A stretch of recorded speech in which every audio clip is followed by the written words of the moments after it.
Jumbo Jumbo à toi, Caribou. Bienvenue sur ta plateforme d'écoute, livres et leçons de vie. Je te prie de prendre place car aujourd'hui nous parlerons d'un sujet tout aussi intéressant que le précédent, à savoir la zone de confort. Mais avant d'aller plus loin, laisse-nous t'accueillir. Jumbo Jumbo Jumbo Jumbo, Caribou. C'est avec gaieté de cœur que je fais cet épisode aujourd'hui et j'espère que comme moi, tu passeras un moment formidable. Selon Wikipédia, la zone de confort est un état psychologique dans lequel une personne se sent à l'aise. Dans cette zone de confort, elle peut garder le contrôle. Pour échanger sur notre thème, nous lirons un texte tiré de L'Alchimiste, qui est un roman de Paulo Coelho. Et nous verrons ensemble comment l'auteur peint notre thème, comment il l'aborde.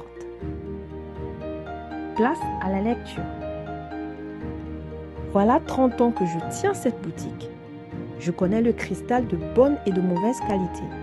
Je connais à fond toutes les particularités de ce commerce. Je suis habituée à mon magasin, à sa dimension, à sa clientèle.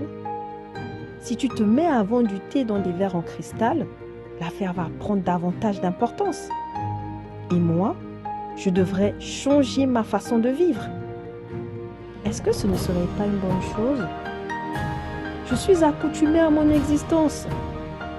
Avant ta venue, je pensais que j'avais perdu tout ce temps dans le même endroit. Cependant que tous mes amis, au contraire, changeaient, que leurs affaires périclitaient ou prospéraient, cela me plongeait dans une très grande tristesse. Maintenant, je sais que ce n'était pas vraiment ainsi. En fait, la boutique a exactement la taille que j'ai toujours souhaitée. Je ne veux pas changer, parce que je ne sais pas comment changer. Je suis désormais tout à fait habituée à moi-même. Le jeune homme ne savait que dire. Le vieux reprit alors. Tu as été pour moi une bénédiction. Et voici qu'aujourd'hui, je comprends une chose. C'est que toute bénédiction qui n'est pas acceptée se transforme en malédiction. Je n'attends plus rien de la vie. Et toi, tu m'obliges à entrevoir des richesses et des horizons dont je n'avais jamais eu l'idée. Alors, maintenant que je les connais et que je connais mes immenses possibilités, je vais me sentir beaucoup plus mal que je n'étais auparavant. Parce que je sais que je peux tout avoir, mais je ne le veux pas.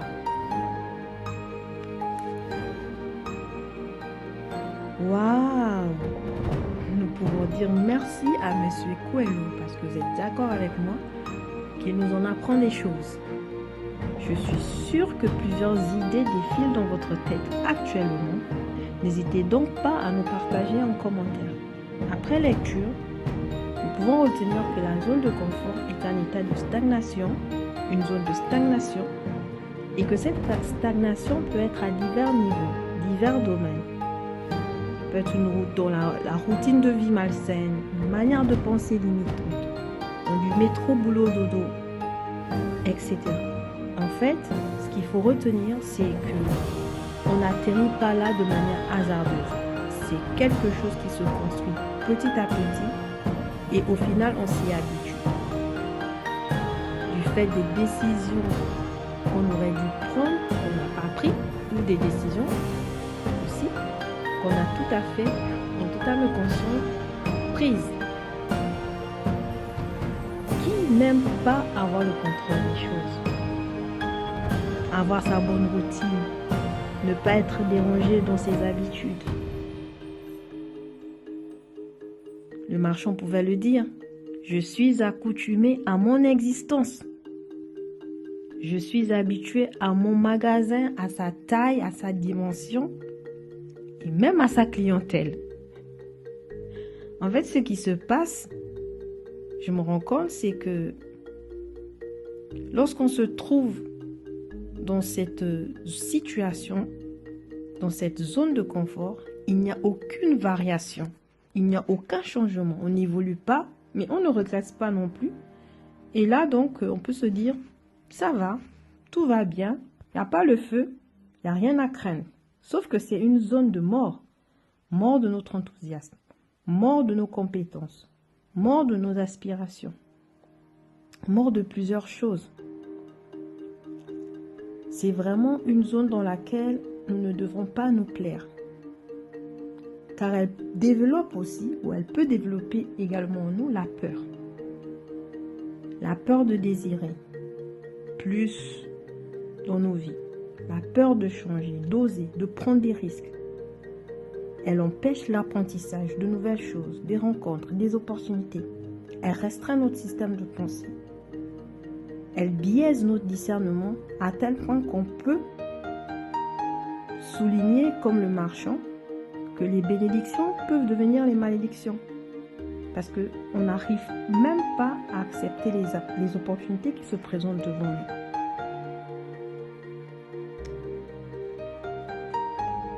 Si tu te mets à vendre du thé, dit le marchand, cela va changer ma façon de vivre. On ne veut pas être bousculé, on veut garder le contrôle. La peur de perdre le confort, la vulnérabilité, la peur d'apprendre et de ne pas aussi savoir recommencer. Toi qui me lis, peut-être que comme le marchand, tu t'es accoutumé, tu t'es habitué à quelque chose, à une situation, à un environnement qui représente aujourd'hui pour une zone de confort. Si c'est ton cas, je prie que après cette écoute ou pendant cette écoute, ce soit comme une alarme qui te réveille et qui produit en toi la décision de sortir de cette zone de confort. Vous savez, il y a plein de leçons que l'on peut retenir. Entre autres encore, ce qu'on peut retenir, c'est que la zone de confort est un tueur de rêve. Il se présente comme... ou je dirais, elle se présente, si on parle de la zone, mais comme un conseiller, mais un mauvais conseiller, qui t'empêche d'oser, qui t'empêche, qui te dit, oui tu peux, mais est-ce que c'est important, est-ce que c'est nécessaire? En fait, dans la zone de confort, c'est vraiment un endroit où je souligne que les initiatives, toute initiative, toute tentative est soumise aux pensées ou aux attitudes de découragement, de frein. Et cela vient non pas des autres, mais de nous-mêmes. On peut l'illustrer lorsque le marchand dit « Je ne veux pas changer car je ne sais pas comment changer. Je suis désormais habitué à moi-même. » Vous savez, si il fallait retenir une seule chose, une seule leçon, c'est que la zone de confort est une prison d'eau. Il ne faut pas se leurrer. Il faut à tout prix donc sortir de là. Comme énoncé au début, ça a vraiment été un plaisir de faire cet épisode avec vous. Je vous dis à la prochaine. D'ici là, prenez soin de vous.